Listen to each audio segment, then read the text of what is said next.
Hi and Assalamualaikum, my name is Putera Noor Aiman bin Borhanuddin and my Matric number is S59610. In this video, I will present about self-reflection on personal ethical issue. On this slide, you can see the tasks that I will be covering in this video. Firstly, I will describe two ethical issues that I personally encountered, including a personal ethical dilemma during my studies at UMT, and another issue related to unethical behavior observed in a project.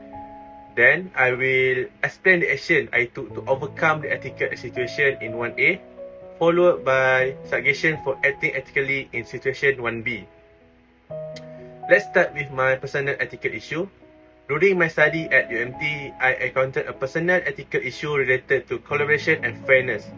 In an online learning session during the COVID-19 pandemic, when I first entered the university, I experienced a situation where one of my group members consistently failed to contribute their fair share of work and relied on others to complete the assignment.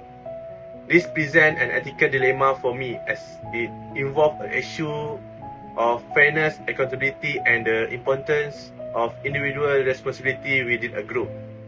I consider this issue as an ethical situation because it involves a violation of fairness and integrity in teamwork.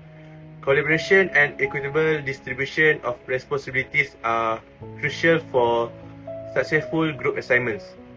When a team member consistently fails to fulfill their obligation, this not only places an unfair burden on others, but also undermines the principle of fairness, trust, and collective achievement. Now, let's move on to the second ethical issue. During the CSR project involving a hiking and cleaning initiative at Bukit Keluang, Terengganu, I observed an ethical issue related to environmental responsibility. As our group hike and clean the area, I noticed some individuals disposing of their black rubber gloves provided for picking up the trash by leaving them behind on the trail or throwing them away haphazardly. This behavior displayed a lack of responsibility and disregard for the proper use and disposal of resources. I consider this issue as an ethical situation because it involves a violation of environmental ethics and responsible behavior. The black rubber gloves were provided to ensure proper hygiene and facilitate the collection of trash during the activity.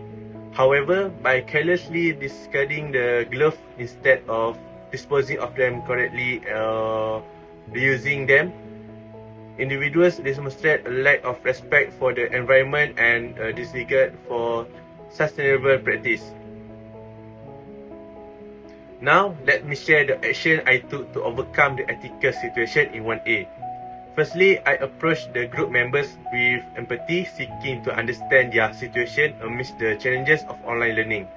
I considered that personal difficulties like a flooded house could hinder their participation.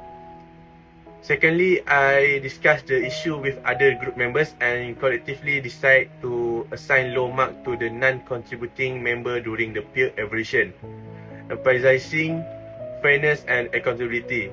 And finally, recognizing the ongoing lack of cooperation, I reported the situation to the subject lecturer, seeking their intervention and guidance in resolving the ethical dilemma. Moving on to situation 1B, if I were the person, businesses or organization involved in the unethical behavior, I observe I would have taken specific steps to act ethically. Firstly, I would prioritize educating participants on environmental responsibility through pre-event briefing, emphasizing the proper use and disposal of resources. Secondly, I would establish clear guidelines for resource use and disposal during the CSR project, ensuring that everyone understands their responsibilities. Thirdly, I would closely monitor participant behavior, intervening when violation or responsible resource management are observed, and promptly addressing instances of careless disposal. And lastly, I will conduct a post-event evaluation to assess adherence to ethical practice, gathering a feedback from participants to improve resource management in future projects. That's all for me. I apologize if the sentence in the slide is too long. I hope with the slide provided and my explanation is easy to understand. Thank you.